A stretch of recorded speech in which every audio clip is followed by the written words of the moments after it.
I'm here with Tor, who has been working on a game called Playing Lean, and I have a few questions for him. So, hi Tor. Hi, good to talk to you. Yeah, good to see you again.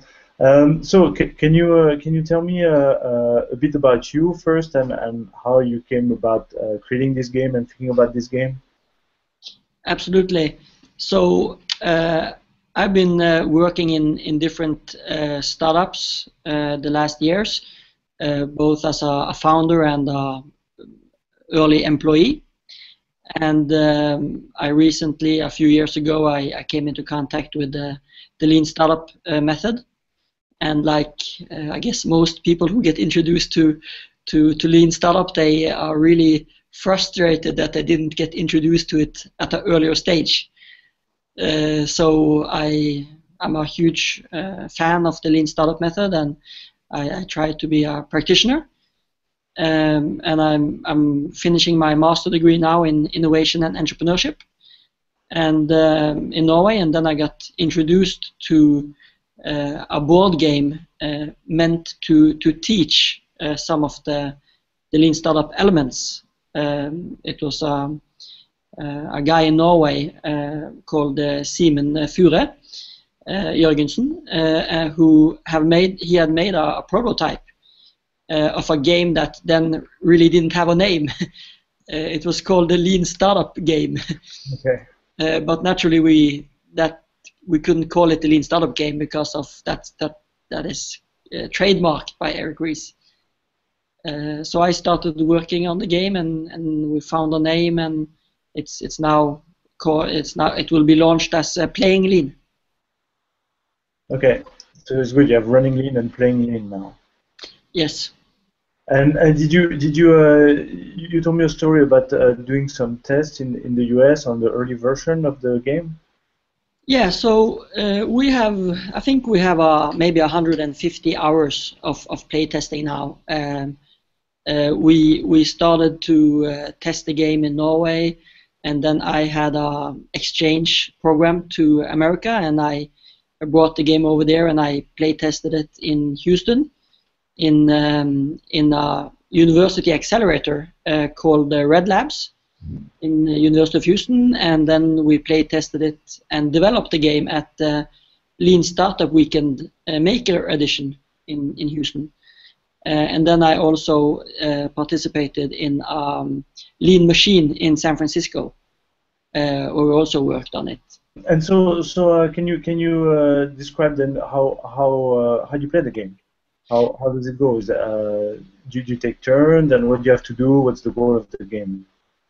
Yeah, so it's we have two versions of the game, two play modes, if you want.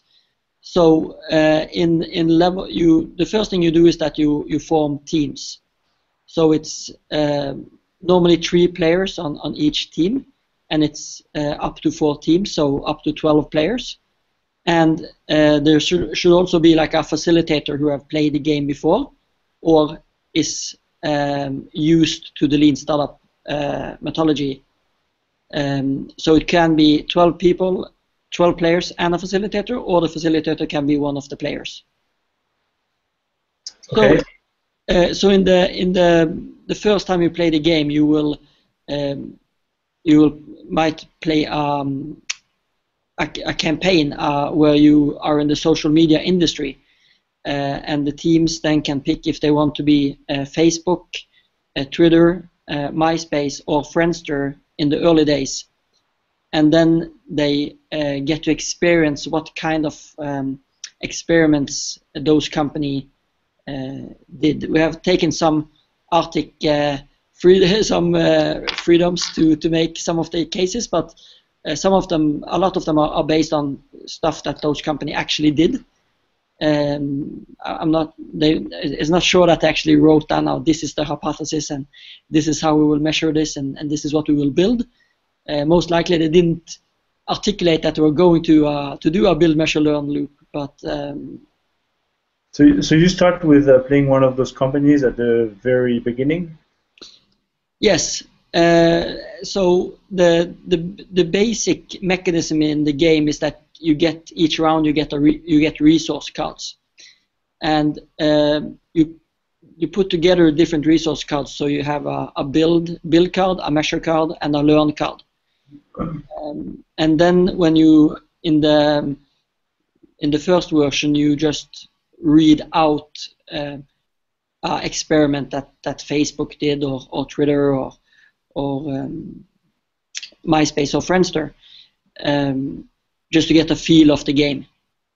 Okay, so you get a build you get a build card, and then you get a measure, and then you get a learn card. Yeah. And then you have to have the three of them to kind of make a move. Yeah, you then read out loud your experiment. You roll a dice to see if your experiment is validated or if it's falsified. And if it's falsified, in the game version you don't learn anything. And if it's validated, you can turn a customer tile and gain insight from that customer. And you then write down the insight you got from the customer, and then your team know what those customers then want. So you can then, if you have more cards, you can then do another experiment to gain insights for more of the customers on the board. Or you could start to build your product. Because you naturally cannot sell to a customer until you have met the customer's needs, and the different customers on the board have different needs. So it will be a trade-off, a game strategy. How many do you need to interview before you start building your product? Okay, and so do you have examples of those insights that you can get? Yeah, so I mean, I can show you the cards first. So a build, measure, learn is, this is how the cards look on the one side. You see it's resource cards. Okay. And on the other side you have the build card, and you have the measure, and you have the learn card. So on the build card it says build an experiment to test the hypothesis, and the learn card is then formulate a falsifiable hypothesis. So you state that I believe that target market will do this action or use this solution for this reason. So in the early days, for our social media network, it will be that I believe that people on Harvard would use Facebook to use a service to share their experience online. Okay, so the team that plays has to create that hypothesis. It's not a card or anything. It's something that they have to come up with. In the scenario version, they just read out examples of build, measure, and learn. But in the workshop version, they would have to write their own experiments and define how they would measure it and what would be the hypothesis. Okay. So this is the backbone in the game. So the game is meant to help everybody who need to teach other people about lean startup. So if you're a teacher, or if you're an entrepreneur, or if you're a founder and you need to teach your co-founders about lean, you could sit down and you could play the game in the workshop mode, and you will generate a bunch of experiments. Okay. And do you have that concept of the pyramid? So who wins the game at the end? Yeah, the team that first crossed the chasm and sell to the mass market has won the game. Okay. How do you decide that? Come again? How do you decide that? Oh yeah, because when you as we discussed, the first thing you do is that you do an experiment towards a customer, and then you get insights from that customer, and then you build a product to that customer, and then you sell to that customer. So you own that customer now. And when you own one customer, you can move inwards on the customer market. So you can go from one customer to the next level, and you move inwards towards the game. And the first one who is able to have the product, so have built the product so they can sell to the late stage customers, they win the game. I see. So you start with a small number of customers, your innovators, then you get to early adopters and so on. Okay. And so that's why. Okay. And so who wins? Is the people that make the most iterations, or like after 6 iterations you reach your main market? Yeah, it's different. You can both build and remove features in the game, which is has a nice learning implication.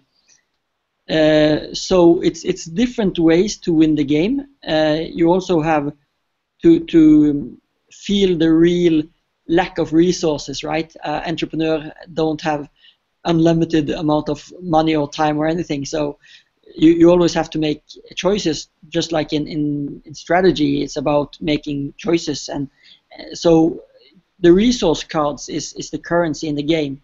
So you could either do an experiment, or you could use it to build features or remove features or sell, or you could use it as special features.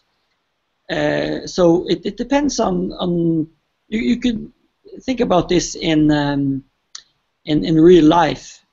So Mark Zuckerberg, allegedly when he realized the idea, he just started to program it for 14 days. So he was sitting in his dorm room and just program it for 14 days. So he was then building, and that is a strategy that worked for him. But other players might want to do the special feature on the resource card. So they might, one of the special features that you go to a lean startup, a startup weekend, or a lean startup workshop, and that gives you advantages in the game. Some are short term and some are long term. Wow, cool. That sounds pretty good. So tell me, how about the tests that you've been? What's the feedback, and what kind of players are playing, and what do they think? Are they having fun? Do they come back to play again? Yeah, that is. I think that we've gotten a written feedback, which I think is very characteristic. So one guy who played the game, he wrote, steep learning curve, but very educational. And when I spoke to you last time, I said that we got a lot of 7 and 8s on the Net Promoter. Net Promoter Score, but I had counted it right. It was mostly 9s. So that's good. So people like the game. They do come back. We have had people who came for one play session the one day and came again the following day. And we have people from all over the world. We have people in Germany who have just read about the game and love the idea. A guy in Italy who want to translate it to Italian, and you from Paris. So we are getting a lot of positive talk from all over the world, and also, I mean, naturally the players just ask when can we buy it, and where can we buy it. Well, that's cool. So it sounds like it's a fun game, actually. It has you get the time. It takes 3 hours to play the scenario version, and times really fly by because it's competitive, and it's a good learning outcome. You hear it's very interesting as a facilitator to see the different players teach other players about Lean. So it can be a player who, before he started to play the game, was just know the basics about the lean startup method, and then since the game lean startup methodology is built into the core mechanics of the game, you see they discuss it, and we have some event cards also, like random cards that happens every round, and they are also based on the lean startup methodology, what can go wrong, the psychological traps that lean startup is meant to help you against. So that is maybe the most fun in making the game, is to see how people interact during the gameplay and how they actually learn it by doing it. Why do you have to be in teams of 3? Is there do each people in the team have a specific role, or is it just because it's more fun? Yeah, no, we have started to we have an element that it's a hacker. One of the players a hacker, one is a designer, and one is a developer. But we're actually making in the latest version of the game now, we're making it more lean. So actually taking away some feature, making it a little bit less is more. So actually taking away some features. So but normally a startup consists of those 3 elements, and that will be something we will mention in the rule book or in the facilitator guide. But they will have, but the co-founder cards as an item in the game will most likely be taken away, actually, because of we're just making the game. Okay, what do we really need? Mm-hmm. What game elements are the most useful, and what teach you the most, and we focus on that. Does the facilitator play as well, or is just only a facilitator? He can do both. Okay. Okay, that's good. So what's next then with this game? Where are you taking it from there? Yeah, so we are really looking forward to next week. Then we will have the latest version, and we have already recruited a photographer who is taking product photos. And we're actually, this Friday, in 2 days, we will make the Kickstarter video. So that's the next step. We will launch the game on Kickstarter in January.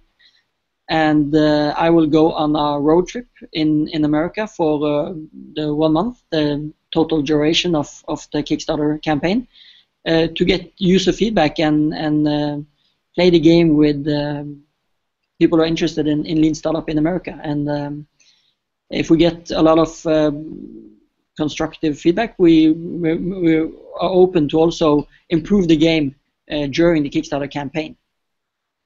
Oh, that's cool. That sounds like a cool, fun thing to do. Touring the US with playing a game that you invented. Yeah, we're looking forward to it. And the iteration cycle, our iteration cycle, is now down to 1 week. So we're able to make a new version of the game within 7 days with the design and the rule books and everything. Wow, cool. So what if people want to learn more about you, where do they go? Where do they contact you? They just type Playing Lean in Google and they'll find you? Yeah, playinglean.com. Then they will find us on Twitter, LinkedIn, and Facebook, and our blog. And they can also go to my blog, Tore Rasmussen. It's you might be able, if you can link to it, but in my blog we have written about the open innovation process that we are conducting right now. So we have invited lean startup practitioners from all over the world to give feedback on the game, and we are uploading every version of the game on a Google Drive.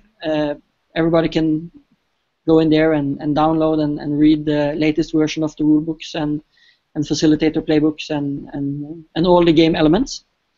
So we will continue with this and upload the next version hopefully next week. Christmas is a little bit in the way. I would prefer I could not go home and celebrate Christmas and just stay in the office and work, but I have to visit my family. So, but we will upload the latest version next week, and we're having a conversation on Reddit where people are giving feedback on the different game elements. Okay, cool. Very good. Thank you, Tori. Anything you want to add? No, just thanks for reaching out to me. I think it's really cool that we're able to have this kind of interaction. You're in Paris, I'm in Oslo. We're discussing a new way to form startups. I think this is a very interesting time to be an entrepreneur and to teach entrepreneurship, because the world looked very differently in this regard just 5 years ago. Definitely. I'm looking forward to try the game as well. Absolutely. Cool. Thank you. Thanks.